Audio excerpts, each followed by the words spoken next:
سلام ګرانو لیدونکو. افغانستان د زامبابوې پر وړاندې سیالیو ته 19 کسیزه لوبډله اعلان کړه. د افغانستان کرکټ بورډ د زامبابوې پر وړاندې د 2 ټیسټ سیالیو لپاره 19 کسیزه لوبډله د اصغر افغان په لوبډلمشرۍ اعلان کړه چې ځینو ځوانو لوبغاړو ته هم پکې چانس ورکړل شوی.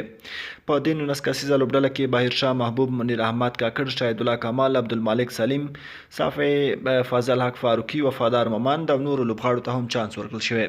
په لوبډله کې اصغر افغان لوبډلمشر ابراهیم زادران، جاوید احمدي، رحمت شاه، حشمت شایدي، افسر زازی، نصیر جمال، عبدالمالک، منیر احمد کاکړ، شاهد الله کمال، بهیر شاه محبوب، راشد خان، امیر حمزه، هوتک، فاضل حق فاروقي، سید احمد شیرزاد، سلیم صافی، وفادار ممند، ضیاء الرحمن اکبر او یمین احمدزی شامل دي. همداراز ارخان پکتین او عبدالواسع نوري بیا د ریزرف لوبغاړو په توګه انتخاب شوي. د یادولو وړ ده چې افغانستان د زامبابوې سره د 2 ټیسټ لوبو لړۍ لري چې دا لړۍ به د افغانستان په کوربتوب په متحده عربي اماراتو کې ترسره شي. د نورو خبرونو او ویډیوګانو لپاره زموږ یوټیوب چینل سبسکرایب او شریک کړئ ترڅو پر وخت د سیمې هوا او نړۍ له وروستیو پیښو او معلوماتو باخبره شئ.